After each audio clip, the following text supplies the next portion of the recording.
O Livro dos Espíritos. Curso sistematizado da doutrina espírita em áudio. Seja Sociedade Espírita Joana de Ângeles, Ribeirão Preto, São Paulo. ESD da Seja. Este curso é o estudo sistematizado da doutrina espírita da Seja, ministrado pela companheira Maria José Mondim Moreira, de São Paulo, Ribeirão Preto. É um estudo das obras O Livro dos Espíritos e o Evangelho segundo o Espiritismo, através de sua narração. São aulas feitas nas quintas-feiras, na Sociedade Espírita Joana de Ângeles, ministradas por 15 anos. Sendo 32 lições do Livro dos Espíritos e 32 do Evangelho segundo o Espiritismo, intercaladas com o estudo do passe. Intervenção dos Espíritos no Mundo Corporal. Parte 2.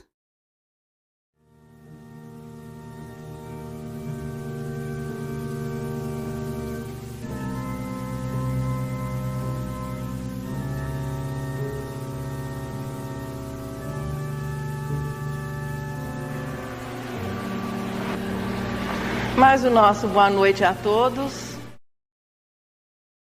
Nós estamos vivendo a nossa aula número 19. São 102, né, Nerci? 102 questões. Nós vamos ter que entrar num acordo. São 102 questões acerca de um assunto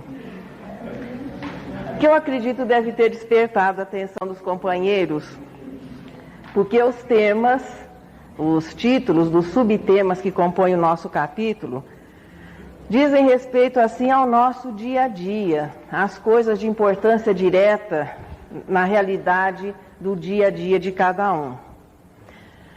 Pelo que nós vimos anteriormente, é um intercâmbio natural, uma convivência assim normal entre o mundo invisível, entre os encarnados e entre os desencarnados, sem que isso cause, pelo menos talvez alguém que não tenha estado aqui no estudo anterior, que ninguém precisa ficar assim muito preocupado com relação a essa convivência. Até o final do capítulo, e vai levar mais umas 3 semanas, vocês podem ficar tranquilos que essa convivência é perfeitamente natural e normal entre o universo em seu aspecto espiritual e o universo em seu aspecto material, entre o espírito e a matéria, entre os encarnados, que nós nos chamamos de vivos, e entre os desencarnados, aqueles que aparentemente são considerados mortos, entre as almas dos homens e os espíritos.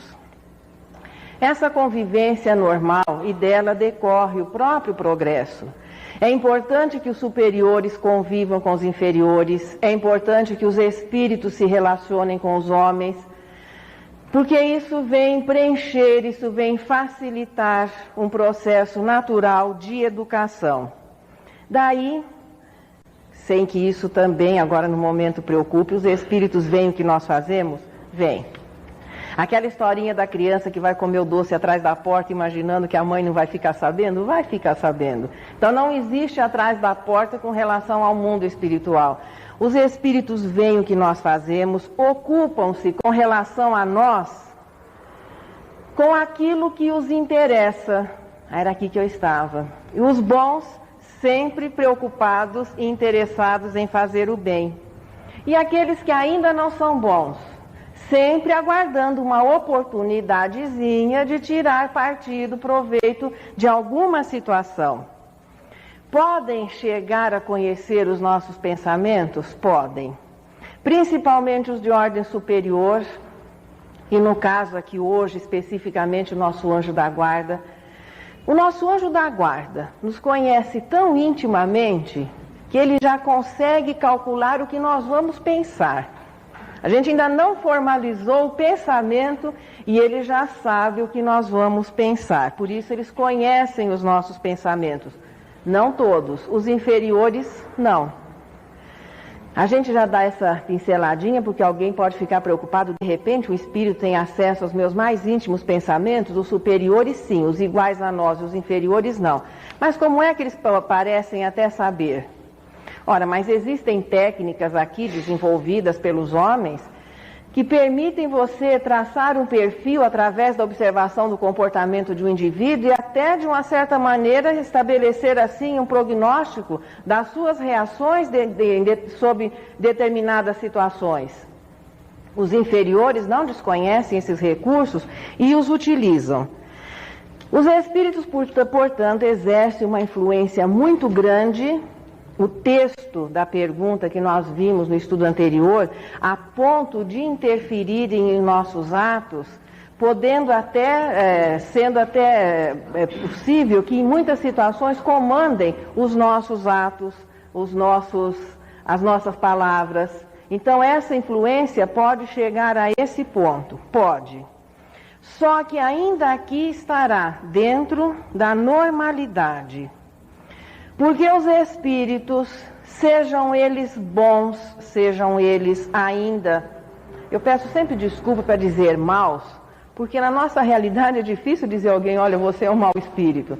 Mas sejam eles maus, eles sempre vão secundar as nossas intenções. A ninguém Deus concede o direito de fazer o mal, de tolher a liberdade, sequer de aplicar a justiça em seu nome. Nós dispomos, veja, o direito de arbitrar, o direito de escolher, o direito de analisar, de julgar, é sempre preservado. É o livre-arbítrio que é uma conquista, veja, o livre-arbítrio é uma conquista do princípio inteligente. E a nível do espírito, que já é o ser pensante, que raciocina, cada vez mais ele vai se tornando atuante e cada vez mais nós vamos sendo responsáveis pelos nossos atos. Portanto, as sugestões, as possíveis influências que nós vamos aceitar, elas estarão sempre sob o patrocínio do nosso livre-arbítrio. Exatamente por isso, veja, que é normal esse intercâmbio. O intercâmbio mental é natural, é normal entre os seres pensantes, faz parte, veja, da natureza, da realidade do nosso universo. Agora, deixar-se influenciar é um problema individual, é um problema pessoal. Digamos assim que essa influência com relação ao intercâmbio são os ossos do ofício. Nós lutamos muito para poder desenvolver o mecanismo do pensar. Chega um momento em que passamos a pensar. A partir daí, nós temos que ajustar o nosso pensamento ao bem. E essa relação de emitir e receber faz parte dessa realidade dos seres que pensam. Agora, deixar-se influenciar é um problema pessoal. E é bom nos lembrarmos também que quando a gente fala muito assim, deixar-se influenciar, fica muito marcado que nós somos assim, quase que vítimas. Então nós muitas vezes podemos sofrer uma influência, mas nós também influenciamos. E muitas vezes a gente diz assim, os obsessores, a má companhia. Ora, muitas vezes nós também somos obsessores de outras pessoas. E na casa do vizinho, o nosso filho é a má companhia. Na nossa, é o filho do vizinho que é má companhia para os nossos filhos. Mas na casa do vizinho, tenho a certeza que são os nossos filhos que são más companhias para aqueles. Da mesma maneira que nós podemos sofrer uma influência, desde que a aceitemos, nós também podemos influenciar. E em verdade era o que a gente gostaria mais de fazer, né? Se o mundo inteiro pensasse como nós, que maravilha! Se não existissem essas pessoas que pensam de maneira tão diferente, que não aceitam as nossas sugestões, que não veem a vida como a gente vê, essas pessoas perturbam muito a tranquilidade, a nossa tranquilidade. Mas nós nos esforçamos por influenciar também. Veja, por isso que essa relação entre encarnados e desencarnados, e num sentido mais amplo, entre espíritos, é natural. Nós temos os mesmos recursos para influenciar e para não aceitar a influência de que os outros dispõem. Apenas que bons espíritos, de maneira nenhuma, agem fora da ética e procuram obrigar. Aliás, isso não faz parte da cartilha de espírito superior. Eles sempre sugerem emitem o seu pensamento, se aceitos, nos auxiliam, se não, aguardam que nós voltemos a ter bom senso e aceitemos as suas sugestões. Os inferiores não dispõem dessa ética. Naturalmente, eles vão se utilizar de todos os recursos. Nós estamos fazendo uma ligeira revisão daquilo que foi visto. Eles vão se utilizar de todos os recursos possíveis para que possam se assenhorear dos nossos pensamentos, tolher a nossa vontade, para que nós passemos a agir de acordo com os seus pensamentos e realizando as suas intenções. Esse estado de coisas, quando as influências inferiores são aceitas, pode até culminar num processo que se chama obsessão, que parte sempre de uma disposição interior. Não existe obsessão que não parta de uma auto-obsessão, ou seja, de um pensamento fixo, alguma coisa que vai se tornando assim dominante dentro do indivíduo. Essa influência, que se dá o nome de obsessão, pode ir de uma forma simples e chegar até a subjugação mental, que acaba culminando em uma subjugação física, onde parece que a vontade do encarnado desaparece e o que passa a existir é a personalidade, a vontade, a presença do desencarnado que está ali atuando. Veja, eu coloquei e estou procurando realçar agora o termo parece, porque não corresponde à realidade. No momento em que o obsidiado ou obsedado, como se dizia antigamente, a forma obsedado também é correta. Parece que ela é meio assim estranha, mas a forma obsedado também é gramaticalmente correta. Obsidiado fica mais elegante, fica mais leve, né? Mas, no momento em que o obsidiado quiser, ele pode se libertar. Todos nós dispomos de recursos interiores, já que o livre-arbítrio foi uma conquista. Nós batalhamos muito durante bilhões de anos, treinando, nos exercitando mentalmente para que aprendêssemos a pensar, para que pudéssemos raciocinar. No momento em que aquele que sofre aquela influência, que pode chegar até uma subjugação física, no momento em que ele quiser, ele pode se libertar desse jugo. O que é que precisa? A receitinha não é tão difícil. E muitas vezes não custa nada no sentido assim, economicamente falando. Ele vai precisar de um tratamento espiritual. Em algumas situações, esse tratamento às vezes tem que ser conjugado com um tratamento físico, porque a matéria o corpo pode ficar debilitado, então existem situações que o tratamento médico, o tratamento físico também é necessário. Estudo, prece, esforço no bem. Vigilância, oração, trabalho e a melhora moral. Não são coisas fora do alcance de ninguém. E quem é que tem que lutar mais e se interessar mais e chegar antes e sair depois, e se a lição é para ler uma página, ler duas, se o negócio é fazer prece, dedicar alguns minutos a mais na prece, se é fazer o bem, vamos começar a trabalhar, vamos nos movimentar, aquele que está vivendo o problema. A equipe que está ao lado, as pessoas que se dispõem, vão exercer uma influência positiva. Mas para que essa influência seja cada vez mais forte, cada vez mais positiva, é importante que aquele que vem sofrendo a subjugação, aquele que está no processo obsessivo, também ofereça recursos, ofereça material, para que a equipe, os ajudantes, os espíritos possam auxiliá-lo. Nós estamos voltando a esse assunto porque o próximo tema na sequência do capítulo são convulsionários.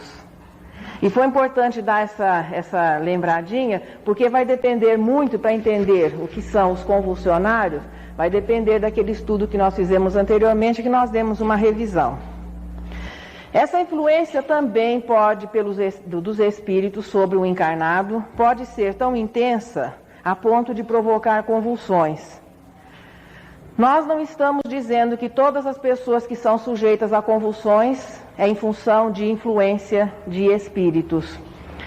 Existem situações, ou seja, lesões cerebrais, às vezes situações temporárias, uma febre muito alta, existem disposições físicas que podem levar a pessoa a sofrer convulsões. Esse é um assunto da medicina. As convulsões, por exemplo, caracterizam algumas enfermidades. No caso, quando se fala em convulsão, a gente já lembra de epilepsia. Então, são as pessoas sujeitas a crises convulsivas. A medicina deu o nome lá de epilepsia. Contudo, uma influência espiritual pode provocar um quadro semelhante a este e não se encontrar a causa física. Então, podemos ter um quadro convulsivo, em que recebe até lá o diagnóstico de epilepsia, de causa física, e podemos ter um caso semelhante, um quadro semelhante de causa espiritual. Para quem gostar do assunto, vai uma sugestão de bibliografia. No livro Grilhões Partidos, de Manuel Filomeno de Miranda, através da mediunidade de Divaldo Pereira Franco, o livro não trata especificamente do assunto de epilepsia de causa espiritual, de causa física, mas é um trabalho muito bonito acerca de obsessão. E quando os espíritos, na trama do livro, eles vão fazer um atendimento em um hospital psiquiátrico para um dos personagens do livro, e lá eles atendem uma jovenzinha que era sujeita a crises convulsivas, causa física, sem atuação de espíritos. Era um problema de ordem física. Ela era um espírito doente, ao reencarnar, provocou lesões. Veja, o perispírito é o molde moral do corpo. E essa pessoa era sujeita a crises convulsivas. Era um quadro de epilepsia, segundo a espiritualidade, de causa física, que aqui, com relação à medicina, não existe essa separação. No livro Nos Domínios da Mediunidade, através de André Luiz, através da mediunidade de Francisco Cândido Xavier, existe a narrativa de um caso, faz parte do livro, um dos capítulos trata do assunto, um caso de epilepsia de causa espiritual. Não existia naquele quadro um problema de ordem física que fosse a causa das crises convulsivas que o rapaz sofria.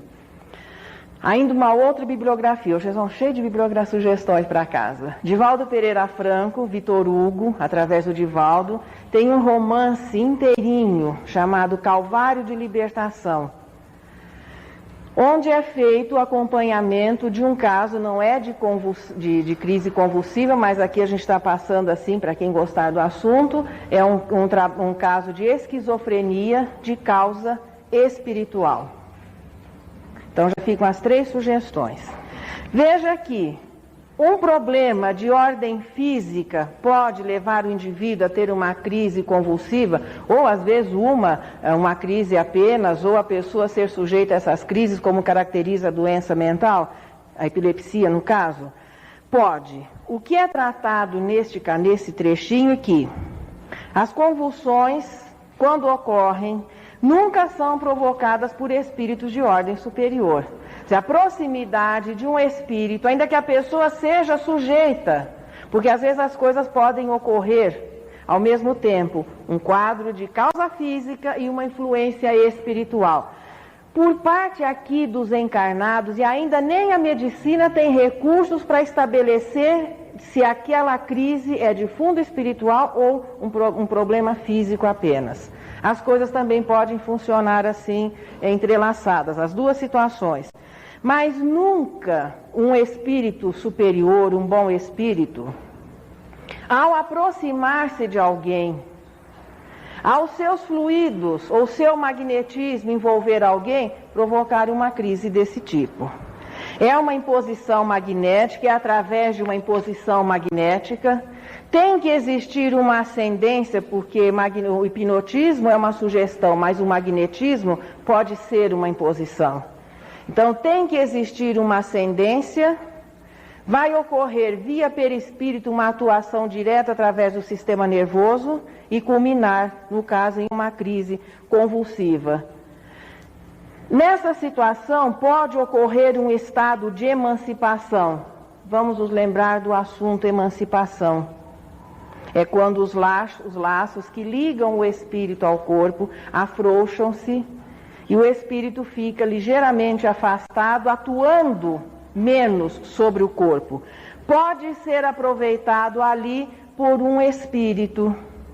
Então, a provocação de uma crise convulsiva nessa situação, a presença de um espírito, pode caracterizar um processo obsessivo ou... Vamos nos lembrar que nos templos, no passado, a época do politeísmo, existiam os pitons, as pitonisas, que eram assim, sacerdotes, sacerdotisas, através dos quais os deuses se manifestavam aos encarnados. Muitos eram convulsionários, são chamados até de médiuns convulsionários. As sibilas não, as sibilas exerciam a sua mediunidade, mas sem convulsões. Essas convulsões podiam ser provocadas magneticamente pelos espíritos que se comunicavam através deles, ou através de agentes químicos. Às vezes o tempo é localizado num lugar onde vinham regiões vulcânicas, então sob a ação daqueles vapores, ou através de ervas. O indivíduo entrava em convulsões, e a partir daí, os oráculos eram transmitidos. O oráculo não era a pessoa, o oráculo era a mensagem que era dita. Então, através dessas convulsões, essas pessoas exerciam o seu trabalho intermediando os espíritos. Agora fica aqui o recadinho. Não são os bons espíritos, o que não significa que por não ser bons sejam exatamente maus.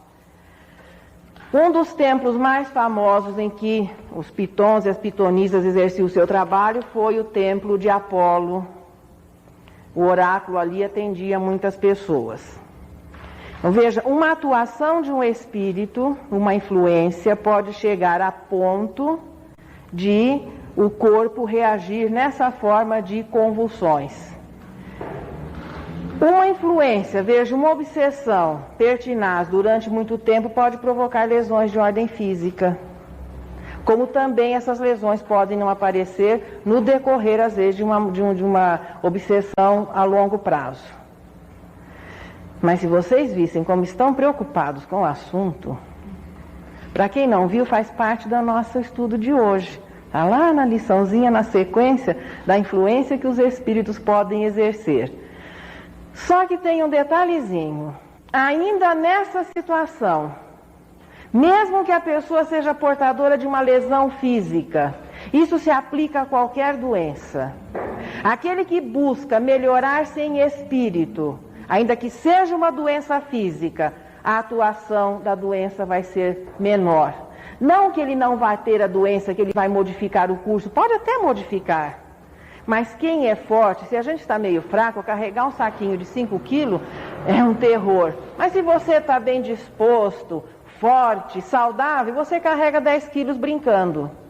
Se é uma influência espiritual, a nossa melhora moral vai ser importantíssima para que essa influência inferior vá deixando de existir. Portanto, a receita é muito simples, e estamos abordando o assunto aqui porque faz parte do programa, e importante ainda, porque uma hora nós podemos nos surpreender muitas vezes sentindo uma influência inferior, não que ela chegue a convulsões e outras coisas mais, mas existem momentos em que nós sentimos que a coisa não está muito boa para o nosso lado. Aí alguém fala assim, vai lá no centro e faz um descarrego. Fosse fácil assim, era só chegar na portaria ali e deixar o pacote e ir embora, né? Só que na vida de relação nós somos espíritos.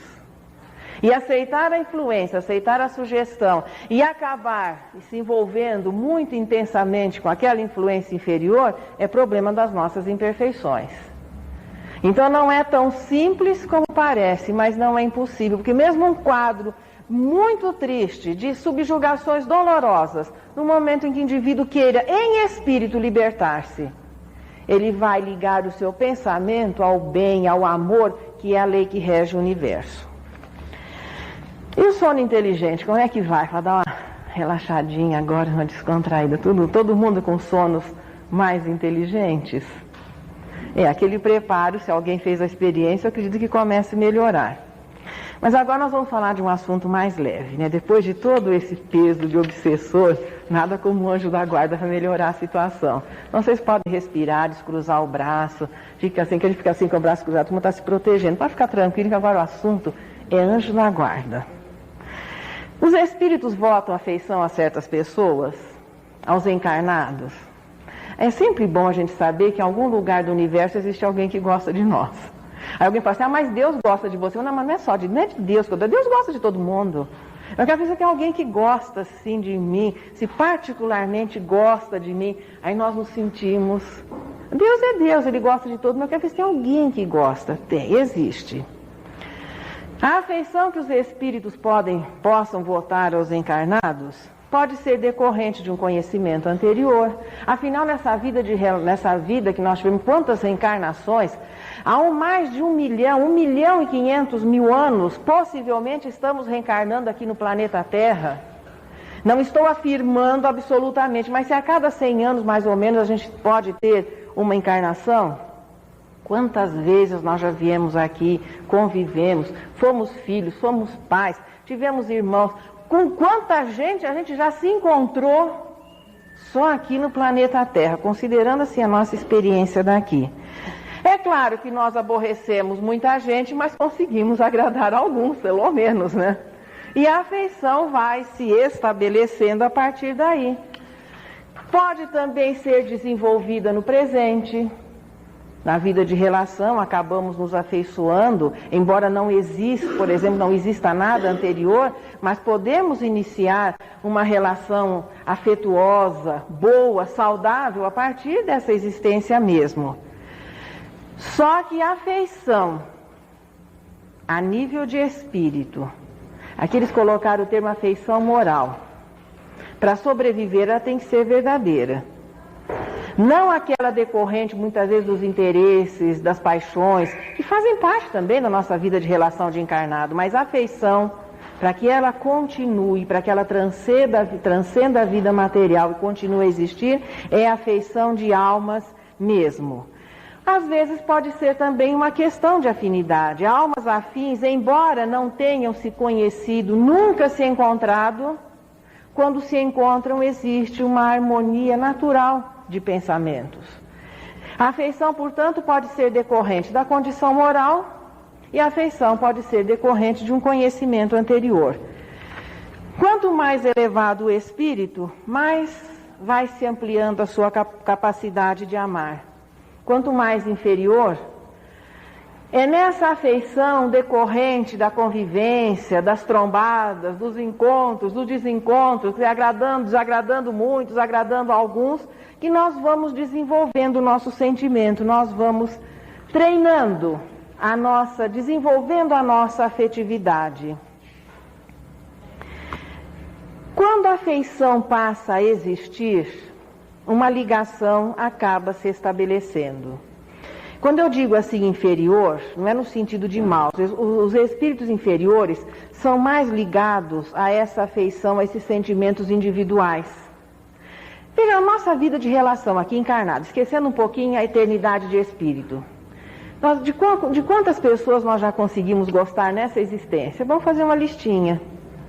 Então nós temos um grupo de pessoas, até algumas que nem convivem com a gente no momento, mas a gente tem uma listinha de quem a gente gosta mais, de quem nós gostamos mais ou menos, de quem a gente não suporta. Quando realmente, e convive, são daqueles que a gente convive, quando a afeição realmente passa a existir, acaba se estabelecendo uma ligação. Nós nos preocupamos com essa pessoa. Se passa um período sem ter notícia, fala, nossa, ligar, o que está acontecendo? Ele ou ela não apareceu.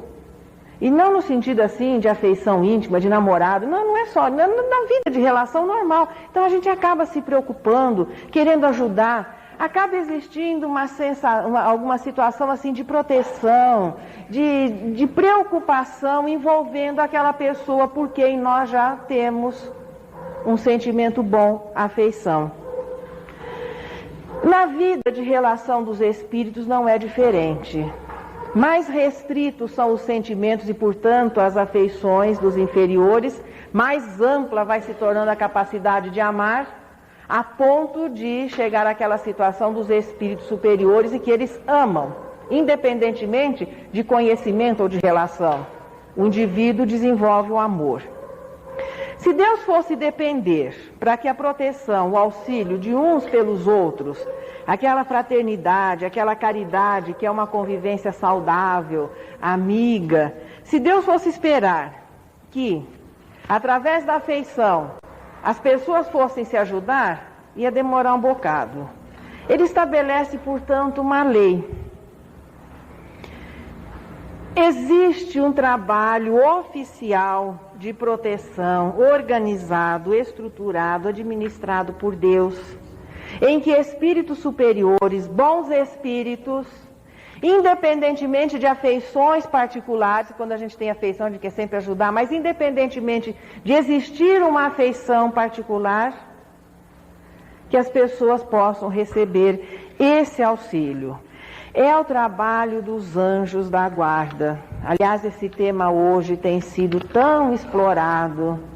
Aí se pega a data do nascimento, o dia em que você nasceu, e mais não sei das quantas, bota no liquidificador, tira um denominador, vai lá na tabelinha. Aí é o anjo Salatiel, sei lá, aqueles nomes, cada um, os nomes complicados, né?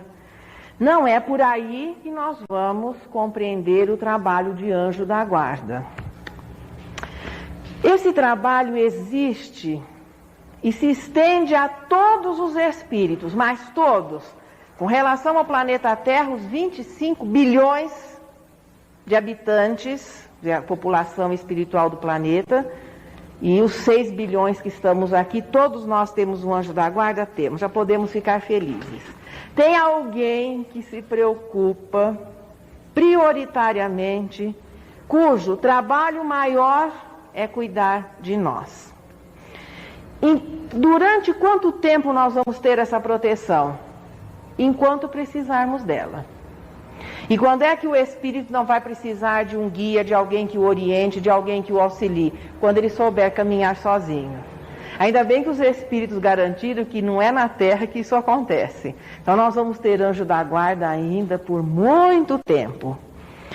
É um bom espírito, e se não fosse, né? Mas é um bom espírito, que vai ligar-se particularmente a um outro, a quem lhe cabe oferecer proteção. Ninguém precisa ficar triste, porque ela é uma coisa romântica, assim, de afeição, vem lá desde o Egito. Nós nos conhecemos na Mesopotâmia e hoje é nosso anjo da guarda. Que isso não tire, assim, não é com esse romantismo, mas com muita eficiência. Este espírito nos aceita, é um trabalho para ele, mas realizado com amor.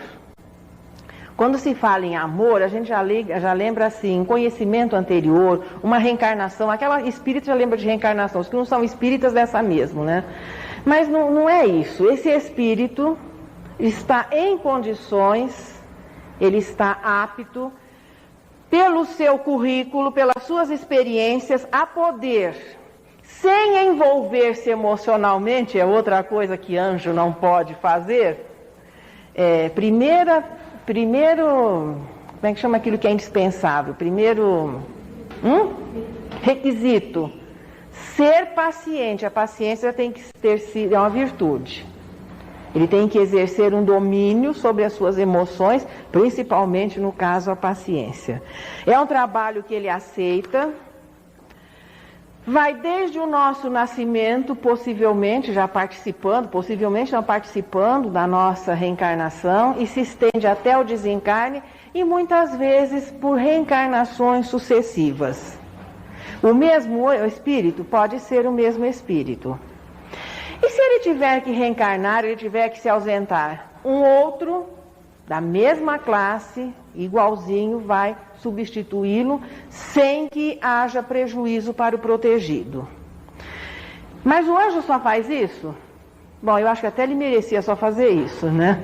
Porque cuidar de espírito de prova e expiação, acho que não teria, até que ele deveria ter direito a só fazer isso, não. Não significa que ele não cuide de outras pessoas, não significa que ele tenha uma vida dele como espírito, embora cuidar de nós, e nós estamos dizendo nós, porque nós estamos aqui no planeta Terra, essa realidade que nós conhecemos, mas é um trabalho que existe em todo o universo. Embora cuidar de nós seja um trabalho prioritário e que vai enriquecê-lo nas experiências, vai fazer com que ele se torne melhor também, é um trabalho para ele. Mas ele cuida de outras pessoas, cuida de seus interesses, mas nós somos a prioridade dele. Existe, a partir da aceitação, uma prioridade estabelecida entre protegido e protetor. E como é essa proteção? Aqui na resposta 491, não é bem como nós gostaríamos que fosse, mas é como ela deve ser. É comparado ao trabalho dos pais. E não vamos imaginar paternidade e maternidade misturada ainda com provas e expiações, mas paternidade e maternidade como dois espíritos reencarnados, maduros, física e mentalmente, que vão receber um terceiro para encaminhá-lo na vida, sem que ninguém, não quadra assim, ninguém deve nada para ninguém. Mas sem aqueles dois, a reprodução não pode se processar e o indivíduo não reencarna. Qual é o dever desses dois que são os pais? Orientar para o bem, auxiliar com conselhos, consolar nas aflições, levantar o ânimo nas dificuldades. Evidentemente que aqui não estão se tratando de cuidados físicos, porque não é dessa relação de pais no aspecto físico, mas o aspecto moral da paternidade e da maternidade. É uma assistência oculta, como é a influência dos espíritos. Lembram-se que no primeiro subtítulo desse capítulo, a influência oculta que os espíritos exercem, através do pensamento e através do pensamento que o nosso anjo trabalha. E respeitando sempre o nosso livre-arbítrio. Se existe uma coisa que é um ponto de honra no mundo espiritual dos bons espíritos, é o respeito ao livre-arbítrio. Ninguém, de maneira nenhuma, sequer imagina ou uma mínima disposição de obrigar o indivíduo a fazer o que ele queira. Portanto, existe uma ligação mental natural entre o protegido e o protetor. Nada nos acontece, então nós vamos, mas será que ele está sempre grudado? A gente tira o pé, o pezinho dele está aqui? Não é bem assim, não é uma proximidade física. O nosso anjo pode estar até alguns anos-luz distante de nós nesse momento, mas nada que nos aconteça passa desapercebido a ele. Uma mudança de humor, um pedido de socorro, uma alegria, é como se ele nos sentisse por essa ligação mental que existe. Seria bom que o nosso anjo fosse bem forte, né? Porque tem um pessoal que às vezes quando faz essas pesquisas de anjo, tão em moda hoje, não, esse é forte, aquele é mais forte, lê o salmo não sei das quantas, que aí o anjo fica mais forte, aquelas coisas que a gente vê explorada. Tem um lado bom nessa situação. A palavra anjo da guarda e proteção espiritual está sendo divulgada, mas de uma maneira não correta. Em todo caso, fica o lado válido da situação. Existe uma proteção espiritual estabelecida por Deus. Como é que nós vamos fazer o nosso anjo ficar mais forte? Com relação a ele, nós não vamos fazer nadinha, mas com relação a nós, veja, quanto maior for o nosso esforço em manter essa ligação mental, em permitir que ele nos envolva, em ouvir através do pensamento as suas sugestões, em nos sentirmos bem com a sua presença, quanto mais nós agirmos dessa maneira, maior vai ser a sua atuação. Com relação a nós, somos nós que daremos força para que ele possa nos proteger mais. E são dois recursos muito simples para que o nosso anjo se transforme num anjão. É vigilância e oração, só. Não existe outra coisa. Não adianta ficar acendendo velhinha cor-de-rosa, laranjada, amarela. Não adianta ficar fazendo uma porção de coisa que o pessoal faz, imaginando que isso é que fortalece o anjo da guarda. Se com os espíritos inferiores as coisas materiais não têm nenhum significado, com relação aos superiores, muito menos. Santo Agostinho e São Luís, que assinam uma mensagem que está colocada nesse trecho do nosso capítulo, eles se acham ao vosso lado e aí permanecem por ordem de Deus. Deu para sentir o peso da informação? É um trabalho oficializado. O trabalho de obsessão, de influência inferior, é um trabalho pessoal, individual, decorrente do quê? Das nossas imperfeições, das nossas atrapalhadas. Mas a ajuda, o auxílio é oficializado por Deus. E são esses dois espíritos que sugerem que se estabeleça uma intimidade terna, uma confiança, aquela certeza de que nós temos esse companheiro, esse guia espiritual, esse amigo que constantemente está ao nosso lado. Mas se apesar de tudo o protegido não quiser receber ajuda, o que é que o anjo faz? Voltando naquele exemplo dos pais, a maioria dos pais se desesperam, arrancam os cabelos e vira aquele caos dentro da casa porque os filhos não querem aceitar aquela orientação, não aceitam o encaminhamento, não aceitam nada que parta dos pais, por maior boa vontade, por melhor capacitados que eles sejam. O que o anjo faz? Vai correndo para Deus, fala, olha, Deus está vendo, ele não quer de maneira nenhuma. Ele se afasta, não imaginem afastamento físico, porque não é de físico que nós estamos falando. Mas não abandona o seu protegido. Ele o deixa, claro, à vontade. Mas pode ter certeza que por baixo da asa, assim, ele está sempre de olho. Na hora que você der uma olhadinha e chamar, ele volta correndo. Porque, de uma certa maneira, ele não se afastou. Nós não estávamos aceitando os seus pensamentos, a sua influência, ele vai fazer o quê?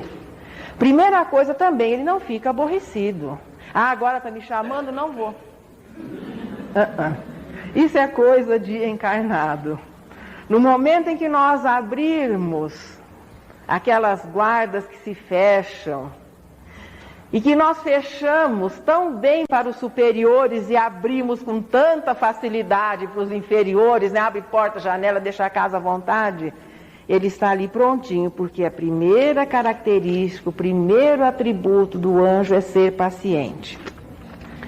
Acredito que a próxima pergunta, que vai na cabeça de todo mundo, e que na sequência do capítulo também passou pela cabeça de Kardec, já que as perguntas são dele: quem é o nosso anjo da guarda? Infelizmente não vamos poder satisfazê-los. Nem pegando a data de nascimento do que vocês deixam ali nas fichas e somando, dividindo, multiplicando, não vai dar. Os espíritos responderam o seguinte: como dar nomes a eles? São nomes inexistentes. Nós conhecemos todos os espíritos? Olha, bem da verdade, nós conhecemos uma meia dúzia. Os espíritos que se destacaram na humanidade, que poderiam, por exemplo, até ter essa função, ou que nós imaginamos que pudessem ter. Se cada um de nós tem um, já não vai dar. Vai ficar gente sem anjo. Então, não, olha, o que adianta o indivíduo dizer, olha, eu sou o Sebastião, eu sou o Pedro? Mesmo que eles digam, por isso pode chamar do jeito que quiser. Podemos dar nome ao nosso anjo, olha que coisa, a gente pode dar nome para ele. O nome que nós gostarmos, podemos dar a ele, homem ou mulher, dependendo do nosso humor, do nosso gosto, não tem importância.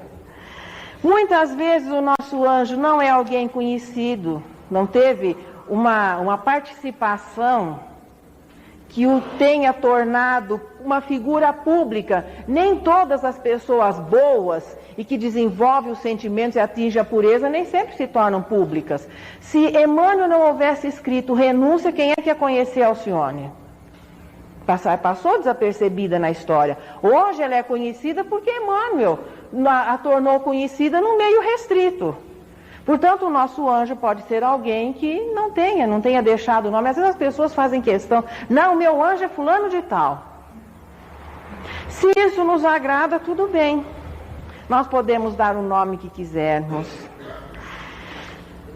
Quando André Luiz começou, não estou dizendo que André Luiz é o anjo de guarda do Chico, hein? Quando André Luiz foi apresentado para fazer o trabalho junto com o Chico, quem deu o nome de André Luiz para André Luiz foi o Chico.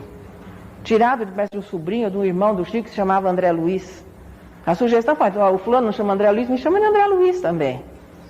Joana, quando começou a fazer o trabalho com o Divaldo, não estou dizendo que Joana seja o anjo da guarda do Divaldo, mas ela de início apresentava-se como um bom espírito. Depois disse que era Joana, ele ficou assim, porque todo mundo tinha aqueles anjos grandes, bonitos, e deram a Joana qualquer.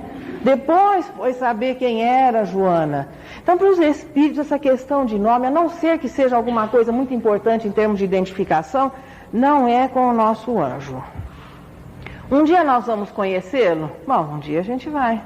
Quando se desencarna, podemos conhecê-lo.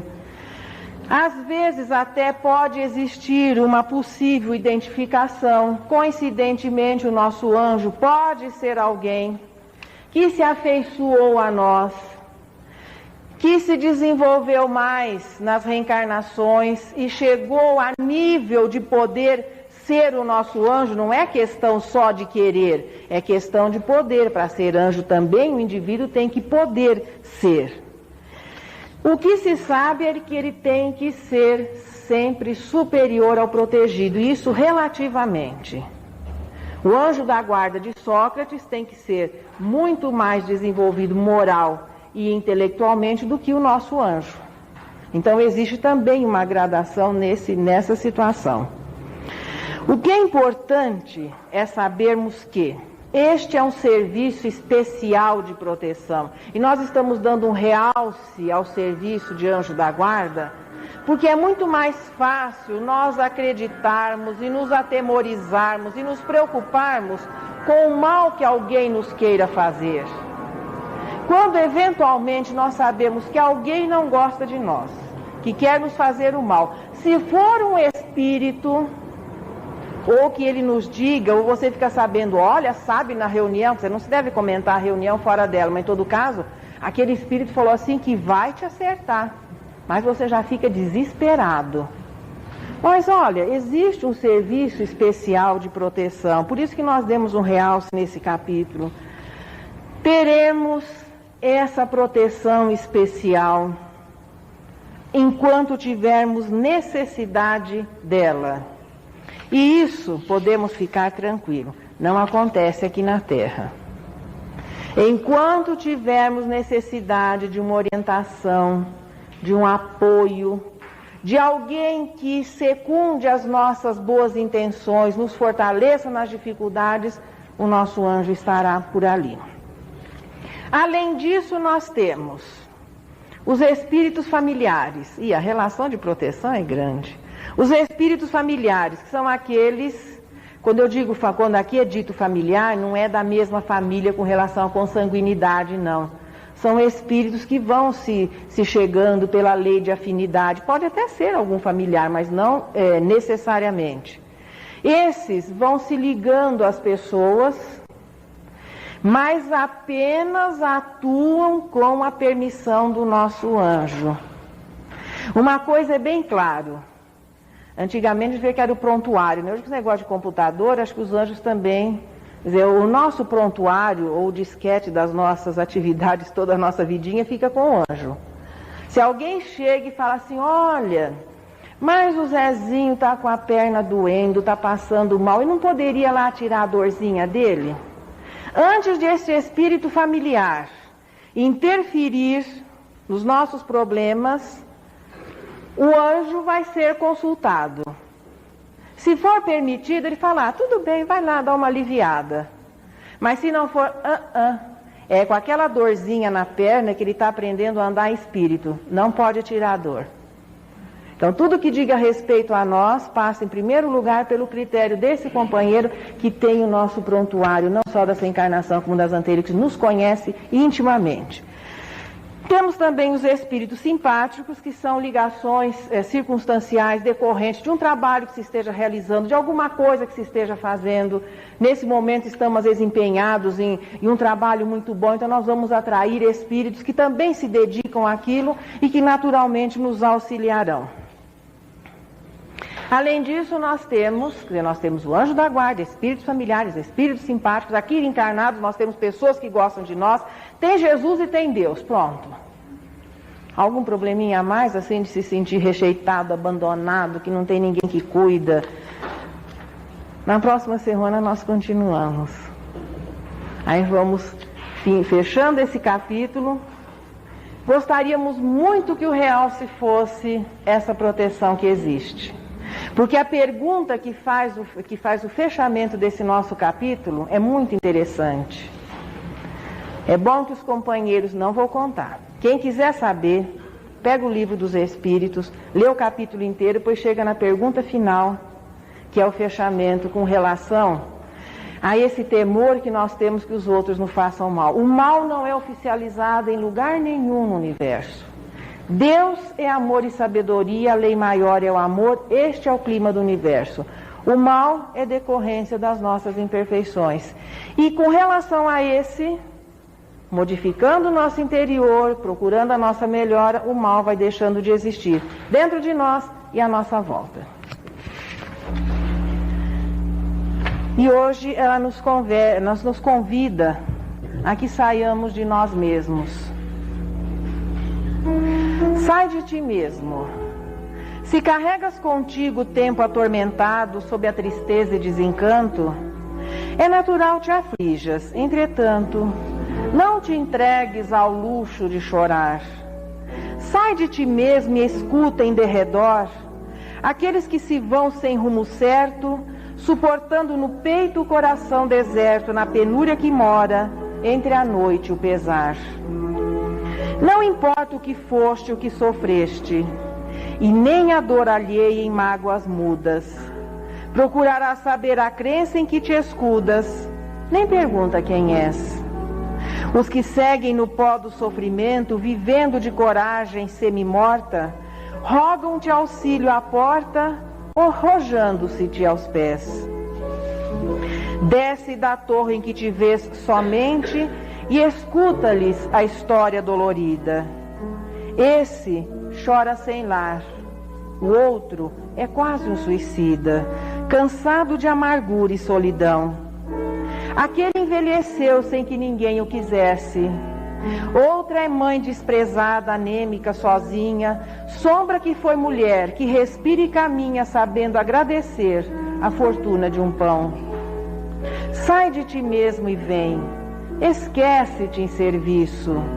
É Jesus que te chama ao bem que não se cansa. Acharás ao servir renovada esperança, paz e fé sob a luz de nobres sirineus. E sem as horas a dar ao desalento e ao tédio, quando encontrares a noite cada dia, dirás ao céu em preces de alegria: por tudo quanto tenho, agradeço, meu Deus.